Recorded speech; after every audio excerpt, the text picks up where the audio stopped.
Hi, everyone. This is Meir.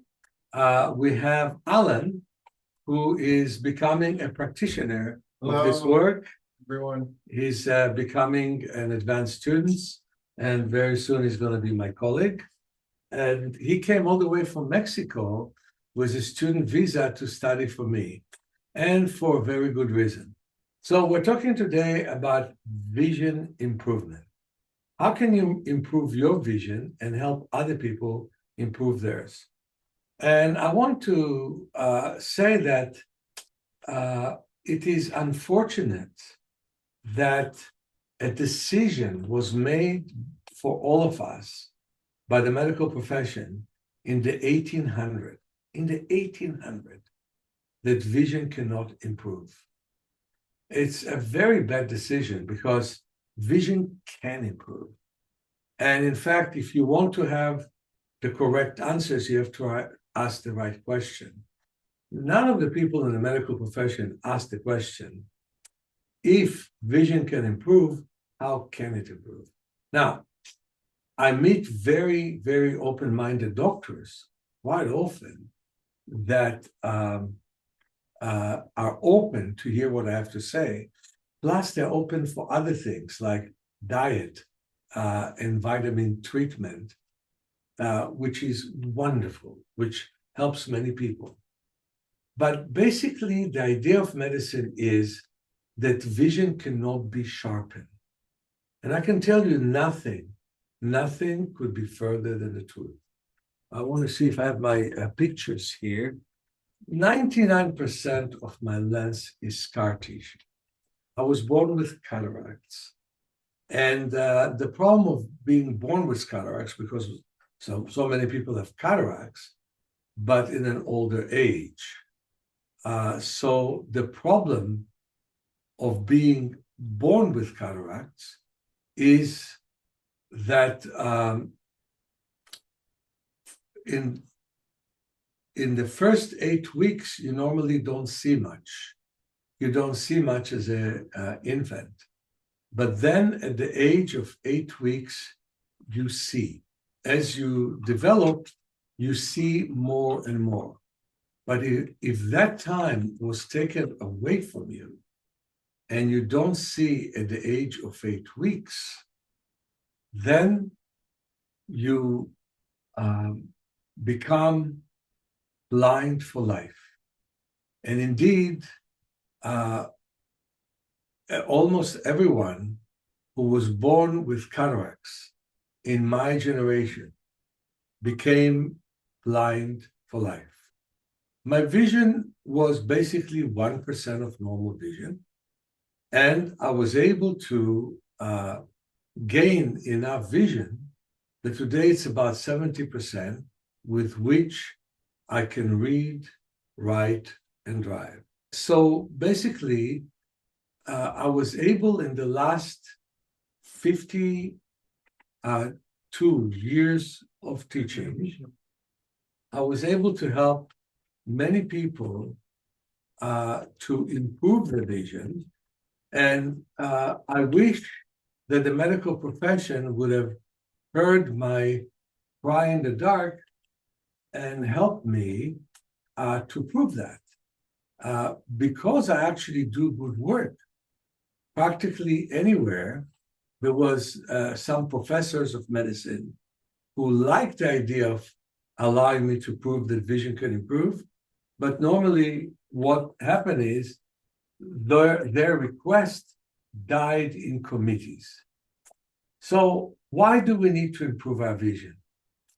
So many people these days become nearsighted and farsighted. People in early age often stop. People in early age stop seeing better, stop seeing well, and people in mid-age quite often are needing glasses to read with. Those two things could be prevented. And basically, glasses are like crutches. Yes, wear them so you can see better, but put them in the pocket most of the time, And often I send people to an optometrist that give people a reduced prescription where they see 80% of what they see with the normal glasses. And normally within 2 months, they see 100% to the new glasses. But I'm ahead of myself. What I want to say is that I've written 10 steps and principles for natural vision improvement. And I want to go to the important principles, which is number one, deep relaxation of the eyes. But before I go, I want you to introduce yourself to everyone and say what you're doing. So have a seat here so they'll see you. All right, go ahead.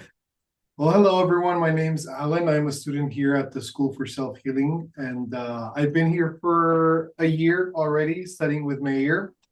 It's been a great journey. And yesterday, while we had a session with one of our clients from Texas, I was talking to Meir about how I found out about him and how I came upon natural vision improvement was when I went to get acupuncture treatment for my retinitis pigmentosa with a Chinese doctor. I went to him and then I met a person who had RP as well as I did. And in this place, there was a child who had lost his vision about the year of about 4 years old from RP. And his mother told me about Meir and told me that with the work of Meir, eye exercises, and with acupuncture, he had regained sight. So that's how I came upon eye exercises. I started working with eye exercises. And I've been studying Meir's work for about 2 years now, and I've been very lucky to be out here for about a year in person at the school. And one thing I can tell you is that eye exercises are effective. They work. I have improved my vision in many areas. Since RP, it's not just one symptom. Our retinitis pigmentosa is a series of conditions, right? It's not just that you have one part of your eye affected, but there are many things that are affected. So every little improvement for me, it's a huge thing. So I've been having lots of improvement in different areas, and it's just been a really nice and beautiful journey. Not only that, but it has also helped me to improve in other areas, in other habits that I used to have. I have learned a lot here at the school. Yeah, I'm looking forward to meet you guys all in person if you ever come to the classes here in San Francisco. You guys are all welcome, and I'm looking forward to meet as many people as we can. So what I want to say, the big thing about Alan is that retinitis pigmentosa is simply night blindness. And it's night blindness because the retina is dying. And doctors have given him very, very dim perspective of seeing. Eventually, you are blind first at night, and then you become blind in the night and in the daytime. That's correct. What happened to him right now is that he's seeing better in the daytime and some glimpse of better vision in nighttime. This is one thing that we should all know, that helping yourself takes patience. It's one thing that many people don't have these days, and this is patience.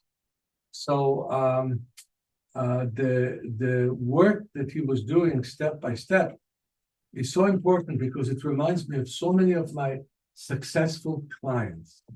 My successful clients in various ways are finding way to be happy with every step that they move forward. My unsuccessful clients always want 100% results and right now, and if they don't get it, they have some dispute with the deity or dispute with nature, and they're not happy about their situation. So here is a person that the doctor said, okay, you'll be blind and rather soon, and look what he's doing. He came all the way to another country to both study vocationally, but to the best of his ability, he came to find a way to see better. And every small step he makes, for example, for a little bit sharper vision in the dark, for him is a huge step. And that's what I'm calling for all of you to do. So I don't have a fight against people's glasses. I want people to see well. And those who got used to the glasses, I want them to slowly win themselves out of the glasses. But the important thing in this presentation for me is to say to everyone, everything is possible. As long as you have a breath in you, you can move forwards. So I just want to show you, but this is how a normal lens looks like. It's the lenses of my ex-wife in 1993. And this is mine. You can see that the pupil is very damaged. And he actually gave me 3 times the atrophy that he gave to my ex-wife. Here it is. So that's a normal lens versus my lens. And with that, I'm driving. Can you imagine that? When my parents were known to be the only deaf people in the deaf club with a blind kid. You know, they always knew I'm the blind son of Ida and Abraham in their club. And they said that I need to walk with a cane and a seeing eye dog. And look what happens these days. That I'm able to these days drive, that's a huge deal. So anyway, putting achievements aside, so the important thing is that what we're standing for, what's important for us, is the faith in one's ability. It takes work. When you want to improve yourself, you can't improve yourself without deciding that you need to do something new with yourself. And here's the new thing we're asking from people to do: to become kinesthetically aware of the body, to have a soft awareness of the body. Not only the hard one, you know, where they tell people lift weights and run. So I'll give you a real good example about myself. I used to run for miles for many, many years, but reaching my 70s, I'm walking for miles every day. So the change is that I'm walking more than running, because this is really what fits my body. So sensing your body, responding to your body is important. So we talked about relaxation. That's a very important thing. But then comes the next thing. We were being basically brainwashed to believe that we must wear sunglasses, protect ourselves from the sun. I think nothing is true about that. We have to absorb the sun and adapt to the sun rather than try and protect ourselves from the sun. And that is a big thing for me to teach people. Now, I'm not saying that you should always expose yourself to the greatest strength of the sun. You can put a visor and have a shade over your head, which is perfectly fine. But the most important thing for you is to adjust to the sun and to see well at life. In fact, I used to have very dark glasses. People loved the fact that I had dark glasses, because when I would take them off, my eyes would run. It's a condition called nystagmus. They would run from side to side. I wouldn't be able to actually focus on anything. It was like a main syndrome that I had, secondary to the cataract I was born with. But as soon as I adapted to the sun, I was able to see things in the sun. And the sun lights things very nicely, so I can see things very well thanks to the sun. Also, we have to adapt to the night. We don't have enough night in our cities to protect ourselves from crime or to move industry for whatever reasons. People read to the late hours of the night, and that's a big mistake. And so we need to learn to rest at night. And if we already walk at night, to walk without city lights, to walk in the park, to adapt to the dark of the night, and then we wake up cells that never are awake in our time, and it enhances our visual system. There was a real harmony in the past, that there was, first of all, dawn, and then sunrise, and then strong daylight, and then sunset, and then twilights. And people's retina adapted to all of this. Now, when there is sunset, people already turn their lights on and on. So it is so important for us to adapt to nature and to adapt to the daylight and to the night and to be really natural beings. That's what we need to be. And then the next principle is looking at details, because that's how the eye's built, that there's a small area within the eye that looks at details. And many people stopped using it a long time ago. When you read, you want to read a whole paragraph, sometimes a whole page, instead of going part of letter to part of letter and read it quickly that way. People are impatient. They try to read everything all at once. That's a mistake, because a small part of the retina really sees well. It's called the macula lutea. And guess what? The greatest reason for blindness these days is macular degeneration. So what we need to learn is to start to look at details. Then we need to learn to pay attention to periphery. And that is something I would like all of you to do as an exercise right now.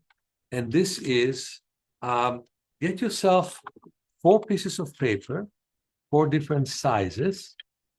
And let me see where I have it here. Maybe, no, I have it here. Yeah.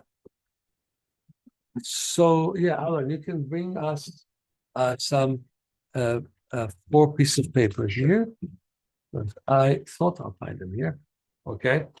4 different sizes: small, medium, large, and extra large. So what I have here is medium, large, and extra large, and the small is half of this size, basically. And what we can do is take masking tape and put them. I'm not going to exercise immediately, so I'm going to give you the time to cut 4 pieces of paper and work with it, basically. So this is small, medium, large, extra large. So show them, Alan, how we do the small. Okay, you have the masking tape. Yes. Put a loop of tape on the back of the paper, like so. And then we place it on the bridge of the nose, like this. Wonderful. You have the masking tape. Right? Sure. Thank you. Okay, and I do the loop. And we have this paper. Do you have more masking tape? Yes. Thank you. I can do the loop myself. Okay, thank you for doing it for me.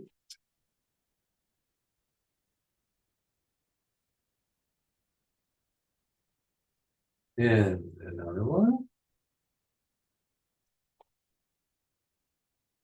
And one more.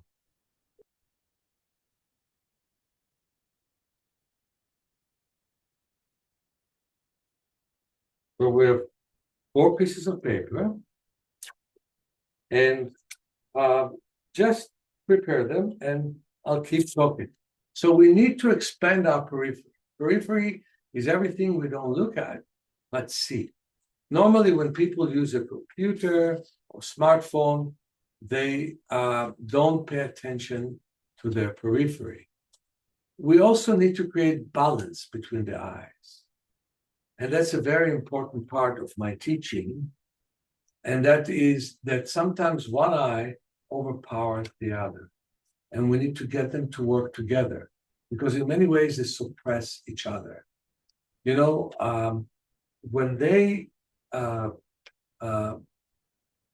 blindfold people, their occipital lobe, the area of the brain, starts to increase the sensory capacity. Alan, can you open the door here? Sure. Yeah. Start to increase the sensory capacity. When they took blind people and they, with electrodes, checked what happened to their occipital lobe, the one that see, they, if they blocked that lobe, they couldn't read Braille because that lobe started to move toward it and read Braille. So your brain, just like your muscles, functions, it grows and becomes bigger. And the synapses become bigger if you function more. And it becomes more rigid if you function less. And so throughout life, to the age of 100, we can actually increase and increase and increase our capacity. And so that's what's so important. Then what's important is to bring more blood to the visual system. Let's start with a little exercise of that. We move the head in rotating motion in both directions. We breathe deeply and slowly. I hope that by now everybody cut the 4 pieces of paper. It could be at any color. Breathe deeply and slowly. Slowly and deeply. And massage the scalp. Massage your scalp. Separate between the skull and the scalp. And breathe deeply and slowly. And bring more blood to your head. And move the head again in rotating motion. Now, I'm putting the small piece of paper between my eyes and I'm waving my hands to the side. Do you have a separate small piece of paper or not? Yeah. Good. Now, for example, for Alan, it's a fantastic thing because it's the peripheral cells that die. And when he does that, he revives the ones which are asleep. Because I've learned something, that when cells die, there are some that are asleep that we can wake up. And there are many experiments that have shown that. For example, they took a group of people with strokes where the thumb would touch the index finger and the arm would not move. And they tied the arm that moved. And for 8 hours a day, 4 days a week, they forced them to start to use the arm that was immobile. And they got 100% recovery. Okay? So now we're trying to stimulate the periphery. And I work with stroke patients. And I do a lot of light therapy on the blind spots. Okay? Now, I'm going to change it to the medium. And we wave the hands to the side. And we move the head up and down.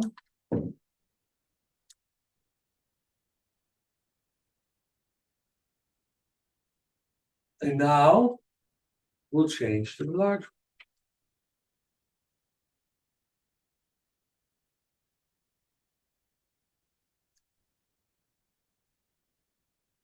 And now to the extra large. Now you can put your hands over the eye orbits and gently palm with the paper on, and then wave your hands to the side, again with the large one, in. Put the other one, okay. And we wave, and then we put the medium one on.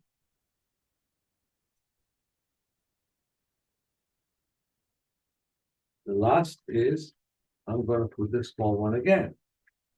And the small one looks to me smaller than before. and I hope that's what happens to you, because it means your periphery have grown. So the point is, it's good to have medical evaluation. It's good to always know where we're at. People come to me scared from tests. I actually want them. I mean, there could be tests which are dangerous, but I want them to know exactly what their condition is. But what's not good is to hear something discouraging. And what we have to understand is that throughout life, we have done things that could cause problem with our vision. And if we learn in simple ways to reduce those problems, we can make a very big difference in our vision. And if you want to add a word or two, Alan, you're welcome to. And then I will open the mic for questions. Yes. Oh, hello, everyone again. I would just like to add to all of you to enjoy the exercises that you're doing. The best part of it is when you enjoy it, when you like it. It's really difficult to have like a routine, like if you were going to the gym and try to work hard, but I would just add to make this part of your life, right? To make eye exercises a habit and enjoy the way that you see, accept the way that you see. If you have low vision, or if you have astigmatism or myopia or whatever, enjoy the vision that you have and enjoy the process while you're doing it. So that's all I can add, and keep practicing and keep working. So the main thing is Alan is practicing. Yes. And he was able to wake up some areas in his visual system that is blind. Not all of them, not even most of them, but some of them. Yes. And what an encouragement it gave him. So I'm opening right now the mic for questions and answers. Hi, thank you so much. My name is Jessica. Meir, I've been following your work for many years, and I've actually sent a number of people to you that studied for a long time, and so it's my turn. Two questions I have. One is, are you saying that macular degeneration is because we're not using detail, we're not willing to see it in detail as much, and that would be one of the cures or healing mechanisms is to do exercises where we have to pay more attention to detail? Would that help with macular degeneration? I just want to give you an answer to that question. I'll listen to the second one. First of all, this big phrase, use it or lose it, right? Yes. And what happened is when an infant starts to look at the age of 8 weeks, the infant doesn't see well. But what happens to her is that she starts to look and she sees well from about a meter, right? Basically, 3 feet. And she looks and looks at things out of curiosity. Pay attention how much we try to get babies to look. We shake toys and get them to hear things and look things. And it's always a happy event when they pay attention to things. And what happened to us as adults, when you step into your supermarket, the last thing in the world you care about is all the different cans that you have when you want to just pick up the can of corn that you need. And we stop our vigilance because so many details are being thrown at us, and we can't discern them in any way. So the problem that we have is that we need to find a way to look at details, even when we're not curious about them. And I have specific exercise for that. Alan, instead of this, can you find the shifters? Yes. Okay. So basically, I have 2 shifters. I get people to look at this kind of shifter and look from line to line. And I have another kind of shifter that you probably are not finding this second. You can find it in that room. That has dots, and we look. Oh, fine. What, very good. And you look between. If you look at those small dots, you're showing it beautifully, and you look in between those dots. You're starting to work on your macula. There were other teachers, great teachers, in the Bates method. For example, Janet Goodrich, who was talking about having a feather attached to your nose and you sketched the thing. Her student, Tom Quackenbush, the latent Tom Quackenbush, was teaching that. Bates was talking about imagining a small period, small like mathematical size, and look from detail to detail. But the truth of the matter is, your curiosity is better than all of that. The more you look at details, the better you see. And if you want to maintain your vision, and if you don't want to lose your vision, you got to look at details. And have you known people to actually reverse their macular degeneration or just stop it? I can tell you about the best case I ever had. I was then 28, and I thought he was old because he was 73. I changed my mind because I'm getting close to his age, right? And then L was his name, and he was a pharmacist. And I asked him, what have you done most of your life? He said, I looked at medicine bottles, and I look at doctors' prescriptions. So I said, now look at the distance. And you know, San Francisco is beautiful. So he looked far away at the bay and many other viewpoints. He came to me with a vision which is 5%, 2,400. You can give me the chart. I can show people what it is. Okay. There we go. Yeah, it's like seeing this big E from 10 feet or 3 meters. That's what his vision was. And he saw 8 out of everything because it was a laser treatment in that time. Thank God the doctors have now injections. So they say, oh, it was the wrong treatment. But that's the treatment they gave. And I was at risk telling people, don't do this. And it was really bad surgery. But now all the doctors are saying that was wrong to do.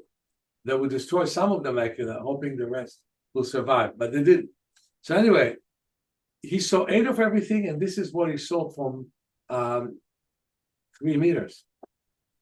When we finished, I mean, first of all, he was stooped. So I've done wonderful exercise. Maybe all of us can do something similar to that. And that is, I got him to lie down, look at one hand, and bring his arm here. And then I cut here and bring his arm here. You know, many people who study my work, they're seeing the 600 exercise in my book, Awakening Your Power of Self-Healing. And they think it's knowledge from time immemorial. It came with my experiments with my clients. His back became straighter. His neck was looser. He looked at the distance, and we finished with him seeing 2,100. This from 20 feet or this from 10 feet. This how many lines he improved without glasses. But with glasses, it was not correctable before. He was able to see 20/25, which is just a little bit bigger than this line from 20 feet or this line from 10 feet where we started. So you see, the thing I want to tell you is that his improvement was the best I ever had. And the potential of improving from macular degeneration is huge. And some cells can rebuild. This is the thing that most people don't know, but there's like 10 layers in the retina. One of them is called the Miller cells. Nobody knows their use, but truth of the matter is that a lot of the use is to rebuild cells. That's why I believe that Alan will, with time, will rebuild some of his cells, those that he can activate. Mm-hmm. They don't just rebuild on their own, but with a good active, like Al, that he was looking at a distance, that he was relaxing. He had a wonderful family life. He had a wonderful second wife, and she had wonderful children. And he lived in a very nice environment, and he loved his life, and he loved me, and he loved working with me. That made a huge difference for him. So if you're in the right social setting, and if you found the right friends, and please come to my training, you have friends for 12 days. It looks like a long time, but it passes quickly, and we have so much to do together on our body and on our eyes. Eventually, you're going to start to look at details and build up your macula. Beautiful. And thank you so much, Meir. And my second question is simply this: if a person has, mild to moderate cataracts, do you recommend doing a surgery or just working with? No. Yeah. I only recommend to do the surgery when it's number 4, when it's the biggest cataract and it blocks your vision. I did think some people do surgery there, but if it's a beginning or mild cataract, I would recommend to look at the distance. We have several exercises of looking at distance. If you can pass me the glasses here, the obstructed lens. Yes. Yeah. So, for example, thank you very much. So when you look at a distance, you scan the horizons and then you look closer. I had a very nice cataract lecture that you can look at. And then we put the glasses on. If you see better with the right, you put the right. If you see better with the left, you put the left one. And you look through those glasses at the distance, and you look from area to area. Because I put the glasses, I still have peripheral vision, and not a patch. We have 200 patches. We have patches for other purposes. But you look at the distance and you move from area to area, and you come a bit closer and you go farther, and then you exercise the muscles of the lens, and you make the lens much more pliable and flexible. And I know of one lady who came to me about 40 years ago, and she did not need cataract surgeries until now, 40 years later. And that was a result of the work we did. Her ophthalmologist says, I don't know what you're doing. Do what you do because your cataract is not growing. Okay. Thank you so much, Meir. Your work is a blessing. Thank you. Thank you. I just want to add, excuse me, my question was also about cataracts. Which I didn't catch which eye you patch. Peggy, can you turn your camera on? We obstruct, I call it obstruct. Can you give me the glasses? I don't call it patching, I call it obstructing. So I'm obstructing my strong eye. The strong eye. Not all the time. I obstruct it some of the time. So for example, I will look at the distance with both of my eyes. I see those houses here. And I'm looking at the different colors. I'm looking at the clouds.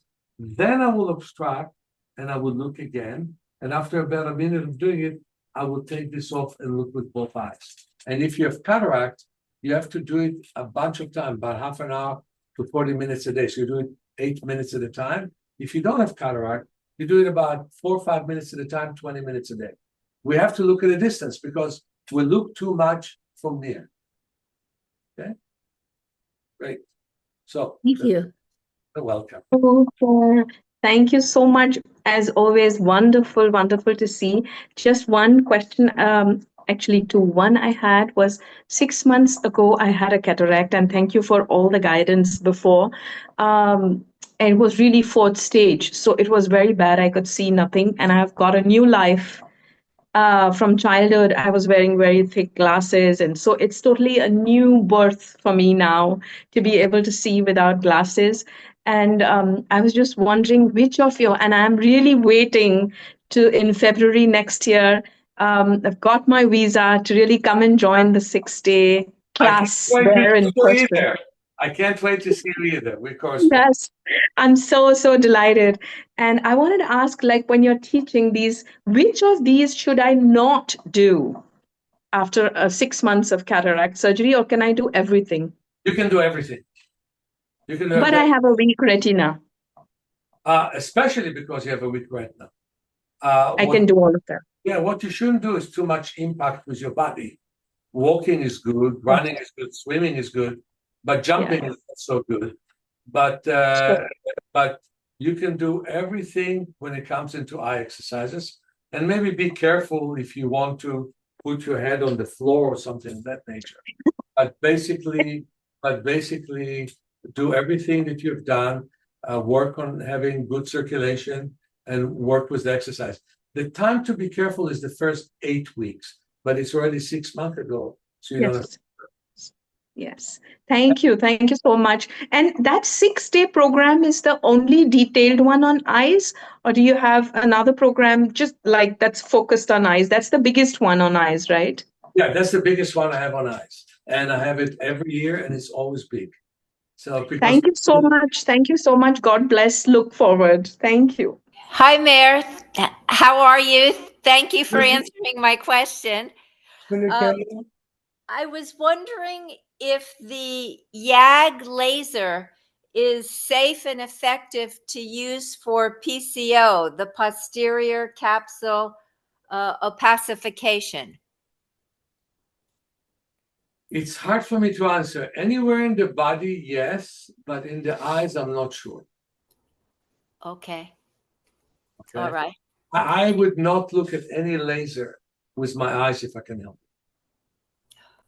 Hi, everyone. Hi. Nice to see you.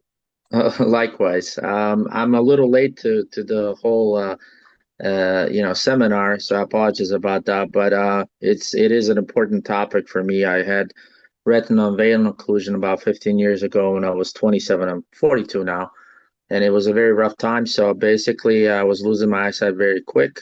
Seemed to have been some type of occlusion from thrombosis or something in my eye, but my macula got damaged and might have been some type of an infection. So over time, it got better, but I still have, issues a little bit with the color. Obviously, the macula is a little deformed. So I want to basically straighten it, heal it if I can. You really and have so- to work intensively with us, because Right. if the macula got damaged, but Mhm. it is not in a process of degeneration, but it was damaged at a certain time because of the occlusion, you need to do a lot of the shifting we were talking about. I don't know exactly your vision, but I would be able to easily assess it. And we would look at small details to start Mhm. with your macula. Also, we need to work on your body to make sure your neck is loose, and that will bring much more circulation to your head. That would make a very big difference. I can tell at any time that I do some body work with Alan, he feels better, and it leads him to a slight clarity of vision. Yes. And that is something that you need to do step by step. My biggest recommendation for you is to take my training course. On the one end, you're going to get some knowledge that is beyond what I'm talking about, some book knowledge on the nervous system, the vascular system, and others. But you will be able to spend 12 days with me working with yourself, physically and visually. And if not, come to our vision class in February. We always have one in February, and it's always full. I appreciate that. And thank you for that. I will definitely review everything. Thank you so much. My pleasure. Hi, I have a question for you. I've been working with your program for a while, but when I normally have glasses, but when I take them off, I feel like my eyes go crossed. I have hard to feel that they're focused. Do you understand what I mean? They Yeah, feel yeah, like they. yeah, I understand, because what happens is mentally you're trying to see as well without glasses as you see with them. So this is why you and I need to work very nicely to learn to not stress to see well, but to relax, and then you don't have to see as well as you see with glasses or with pinhole glasses that we fit.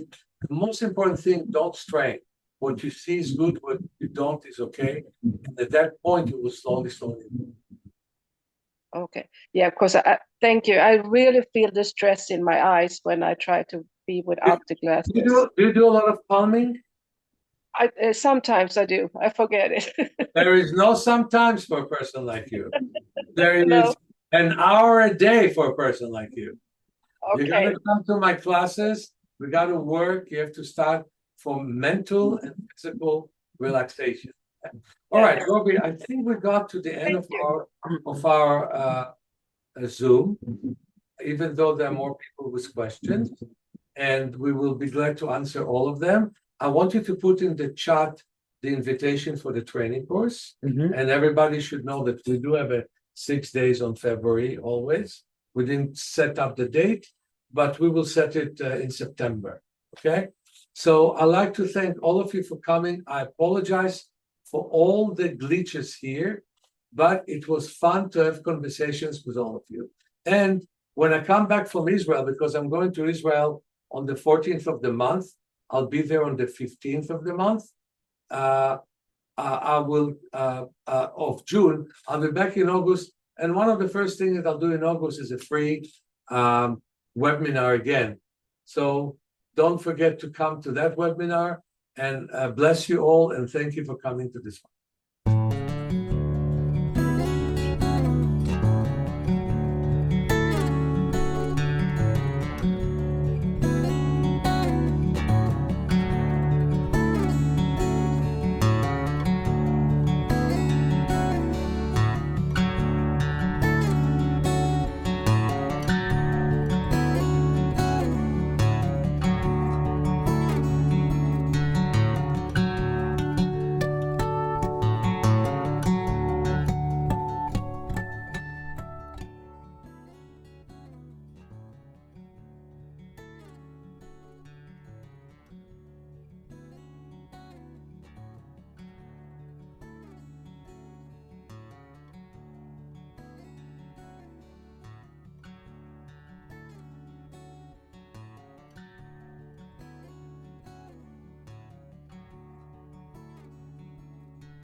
Good exercise is sunning. I move my head from side to side.